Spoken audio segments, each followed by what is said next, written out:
Rancangan Peraturan Pemerintah Nomor 78 Tahun 2015 tentang pengupahan mendapat tentangan keras dari para pekerja dan berbuntut aksi massa selama 4 hari oleh para pekerja. Mereka menilai PP Nomor 78 Tahun 2015 menghambat kemampuan hidup layak dan bertentangan dengan Undang-Undang Ketenagakerjaan. Ya, dan kita akan bahas polemik sistem pengupahan tersebut dengan narasumber Sekjen Konfederasi Serikat Pekerja Seluruh Indonesia atau KSPSI, Bapak Subianto dalam Dialog Indonesia pagi hari ini.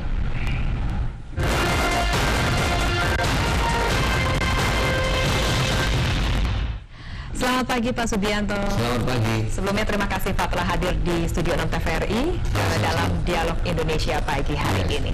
Ya Pak Subianto, seperti kita ketahui Peraturan Pemerintah Nomor 78 sudah disahkan dan para buruh menilai hal ini bertentangan dengan Undang-Undang Ketenagakerjaan. Sebenarnya apa esensi dari PP Nomor 78 ini? Ya, yang pertama kami sampaikan selamat Hari Buruh dulu ya, agar pemerintah dan negara juga mampu mewujudkan kehidupan kaum buruh yang adil, sejahtera dan bermartabat. Kemudian bicara tentang PP 78, negara dalam hal ini dilakukan oleh pemerintah telah melakukan kebijakan yang tidak adil. Tidak adilnya di mana? Pertama, PP 78 itu telah melakukan memiskinkan secara sistematis kaum pekerja buruh Indonesia. Terbukti sekarang 95% rekomendasi Dewan Pengupahan di seluruh Indonesia itu terganjal oleh PP 78. Karena Menteri Dalam Negeri sedang membuat surat kepada gubernur-gubernur agar membuat SK tentang upah minimum tahun 2016 tidak boleh melebihi PP 78. PP 78 itu hanya 2 parameter angka untuk menetapkan upah minimum, yaitu angka pertumbuhan ekonomi dan inflasi. Sementara selama ini ada 5, yaitu survei kebutuhan hidup layak yang dilakukan oleh serikat buruh, pengusaha, dan pemerintah. Kemudian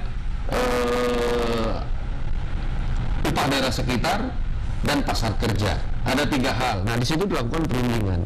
Kemudian PP 78 juga mengamputasi hak berserikat dan hak berunding.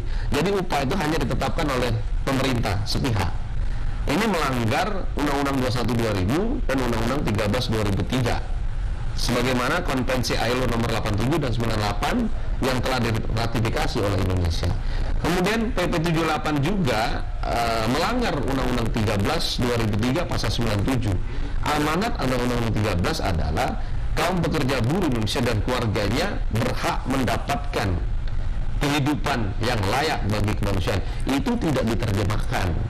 Kemudian PP 78 juga melakukan diskriminasi terhadap upah pekerja Indonesia dengan pekerja asing. Apalagi sebentar lagi kita ada MEA. Kita tidak mau upah tenaga kerja asing dibayar dengan dolar. Upah pekerja lokal Indonesia dibayar dengan rupiah. Di saat ada depresiasi dolar atau rupiah terhadap dolar, itu secara otomatis pekerja asing naik dengan sendirinya upah itu sendiri. Padahal pekerja lokal naik itu susah. Contoh sekarang, pekerja asing dengan upah 10.000 dolar kan contohnya. Dengan kurs rupiah waktu itu 10.000, sekarang 14.000, dia sudah 40% sendiri naik. Kemudian PP 78 ini cacat mekanisme, cacat prosedur, tidak pernah ada pembahasan. Kementerian Tenaga Kerja telah melakukan kebohongan publik, gitu. Dia melakukan hanya sosialisasi kepada kami. Dia tidak pernah melakukan perundingan di tengah-tengah lembaga kerjasama tripartit yang telah vakum sejak bulan April. Itu mereka curi start. Nah, ketidakadilan lagi yang dilakukan pemerintah, dia mengeluarkan paket ekonomi, paket 1, paket 2, paket 3, semua berpihak pada pengusaha. Paket 4, hak buruh, upah itu dimiskinkan buruh. Nah, kita tidak ingin perlakuan yang tidak adil ini, maka wajar kaum pekerja buruh di seluruh Indonesia bereaksi, gitu loh. Jadi harapan kami Presiden Jokowi harus segera merevisi, mencabut PP 78 ini, duduk lagi bersama sesuai dengan standar internasional bahwa dalam menetapkan kebijakan apapun libatkan stakeholder yang ada, serikat pekerja, serikat buruh, Apindo, semua wakil pengusaha dan pemerintah duduk bersama. Jangan ditetapkan secara sepihak, kan gitu. Ya. Tapi Menteri Tenaga Kerja mengungkapkan bahwa PP pengupahan ini merupakan salah satu kebijakan yang terbaik yang diambil pemerintah untuk kepentingan dunia usaha dan juga pekerja. Iya, justru itu kenapa dia hanya berpikir dengan kepentingan dunia usaha. Kan sekarang bisa nggak dia berpikir juga untuk kepentingan pekerja buruh? PP 78 mematok kenaikan upah pekerja buruh tidak bisa melebihi 10% per tahun. Maka itu menguntungkan pengusaha, bisa merencanakan perusahaan 10 tahun yang akan datang, kan gitu. Tapi bisa nggak pemerintah mengendalikan harga-harga? Itu pertanyaan kami juga. Jadi jangan upah pekerja buruh dipatok, tapi harga-harga tidak dikendalikan. Sebenarnya sebelum mekanisme pengupahan ini berlaku, sebelumnya tuh gimana pemberlakuan upah pada buruh ini sebelum PP ini? Sebelum PP ini ada 5 parameter kan. Dewan Pengupahan di setiap kabupaten kota itu berfungsi untuk membicarakan. Dewan Pengupahan unsurnya ada unsur pemerintah 2 kali lipat dari unsur pekerja buruh. Unsur Apindo, unsur pekerja, unsur Dewan Pakar, tokoh dan ahli. Jadi lengkap membicarakan tentang upah. Cuma persoalan yang terjadi sekarang adalah dialog sosial ketenagakerjaan di Dewan Pengupahan itu tidak berjalan fair gitu kan. Sebenarnya persoalan pokok di Indonesia adalah ekonomi biaya tinggi gitu. Korupsi di mana-mana, birokrasi yang membebani infrastruktur, tapi semua ini dibayar oleh buruh. Upah buruh yang harus ditekan. Kan tidak adil gitu. Ya, Pak, para pekerja memang menolak diberlakukannya PP nomor 78 ini. Namun sebelum pengesahan PP tersebut, apakah tidak ada perdebatan seperti pada saat akan ditetapkan? Kami sudah sampaikan kepada Menteri Tenaga Kerja, gitu kan, agar PP 78 dibahas secara komprehensif. Mana draft pemerintah, mana draft kami Serikat Pekerja Buruh kita sandingkan gitu. 95% Serikat Pekerja Buruh di Indonesia menolak PP 78. Jadi di situ bukti kebohongan publik yang dilakukan oleh Kementerian Tenaga Kerja gitu. Kalau sana dibahas secara komprehensif, masa iya 90% Serikat Pekerja Buruh bisa menolak? Dan seperti itu. Pak, pemerintah tidak akan merevisi peraturan nomor 78 tahun 2015 ini tentang pengupahan, meski para buruh juga katanya melakukan unjuk rasa. Bagaimana Pak? Ya nggak apa-apa, kita sama-sama punya hak konstitusional.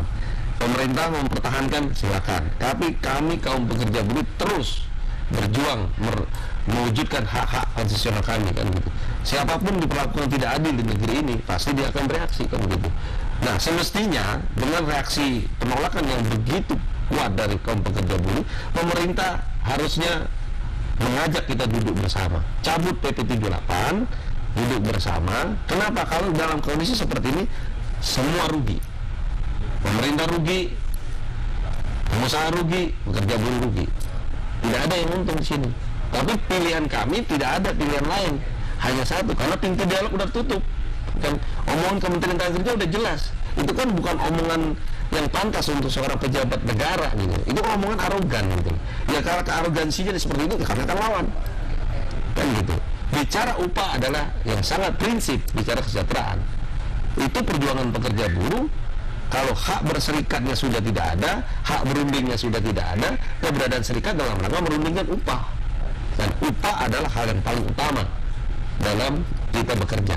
Apa yang akan dilakukan para pekerja jika dalam 4 hari ini pemerintah tidak akan memberikan hasil sesuai dengan apa yang diharapkan? Eskalasi gerakan pemogokan sudah terjadi di mana-mana. Silakan pemerintah menilai. Kami akan lakukan terus dan makin menguat. Dan begitu.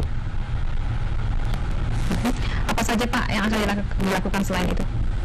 Ya, kita banyak hal yang sedang kita pertimbangkan juga ya.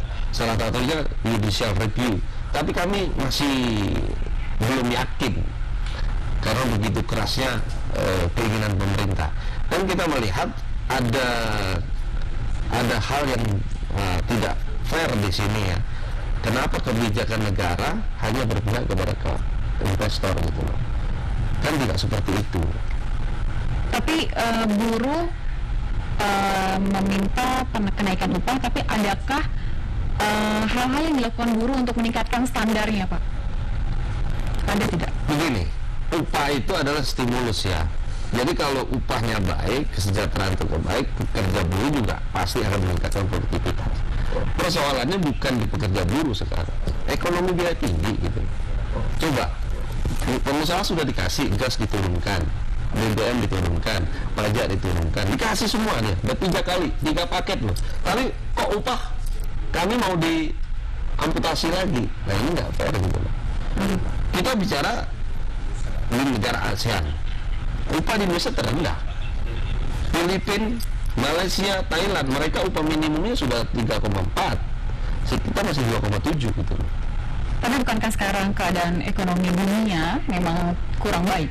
Iya, memang ekonomi dunia kurang baik, tapi tidak boleh juga mengorbankan buruh. Justru buruh itu harus ditingkatkan kesejahteraan, karena buruh Indonesia 35 juta itu purchasing power-nya akan kuat kalau upahnya baik. Jadi daya belinya kan juga akan meningkat. Daya beli akan meningkat, pasti penyerapan untuk hasil produksi kita bisa kita beli. Sekarang fakta dengan kesejahteraan yang tidak baik, daya beli kita menurun. Akibat daya beli menurun, itulah semua produksi perusahaan-perusahaan yang ada di Indonesia memenuhi pasar. Saya tertarik sama pernyataan Bapak tadi yang menyatakan bahwa ada diskriminasi pembayaran antara pekerja asing dengan pekerja lokal. Sedangkan baru-baru saja Bank Indonesia menetapkan kebijakan bahwa seluruh transaksi yang ada di negara Republik Indonesia harus menggunakan rupiah. Bagaimana tanggapan Anda? Nah itu sangat setuju ya. Jadi sebentar lagi kan MEA kita akan dijalankan. Nah, negara harus melindungi, walaupun itu perdagangan bebas, bukan hanya barang, jasa, termasuk pasar kerja. Jadi nanti jangan sampai orang asing bekerja di Indonesia dibayar dengan dolar. Kan gitu. Ini kan sudah terjadi. Cina melakukan investasi di Indonesia, berikut tenaga kerjanya, gitu kan? Dengan alasan yang berbagai macam cara. Negara tidak bisa melindungi kepentingan Indonesia. Harusnya tidak seperti itu, gitu loh. Cina investasi di Indonesia, tapi tetap tenaga kerja Indonesia. Tapi fakta yang terjadi sekarang tidak seperti itu. Berarti di sini negara sudah tidak bisa lagi melindungi rakyatnya. Perintah Undang-Undang Dasar 1945, setiap warga negara berhak mendapatkan pekerjaan dan kehidupan layak bagi manusia. Kan gitu. Gimana kalau ini tidak dilindungi? Boleh perdagangan bebas, tapi proteksi terhadap kepentingan nasional jangan diabaikan. Baik Pak Subianto, sebelum kita tutup dialog ini, ada yang ingin Bapak sampaikan terkait dengan aksi massa yang masih akan berlanjut atau juga himbauan untuk pemerintah sendiri? Yang pertama, himbauan kepada masyarakat ya, mungkin masyarakat agak terganggu macet. Ya, kemacetan itu hanya mungkin beberapa jam saja. Tapi PP 78-nya akan memiskinkan kaum pekerja buruh Indonesia. Sebelum PP 78 ada PP 0881. 34 tahun baru ada PP lagi. Jadi kalau PP 78 tidak dicabut, ini 30 tahun akan memiskinkan kita. Kemudian yang kedua, kita berharap kepada Apindo. Dalam hal ini Pak Sopyan Wanandi tidak perlulah mengancam kami. Kaum pekerja buruh katanya akan tidak dibayar upah. Kamu udah biasa jadi orang miskin. Gitu kan? Kemudian pemerintah juga nggak usah juga melakukan penekanan secara represif kaum pekerja buruh gitu loh. Ini adalah rakyatnya gitu loh. Lakukan keadilan buat seluruh rakyatnya sesuai dengan perintah Pancasila yang kelima, sila kelima, keadilan sosial bagi seluruh masyarakat Indonesia. Nah kalau itu tidak dilaksanakan, siapapun, jangankan manusia, cacing aja kalau keinjak udah melawan. Baik. Terima kasih. Baik Pak Subianto, terima kasih atas perbincangan yang sangat menarik dan terima kasih juga atas kehadiran di studio pagi ini sekali lagi. Terima kasih, selamat pagi.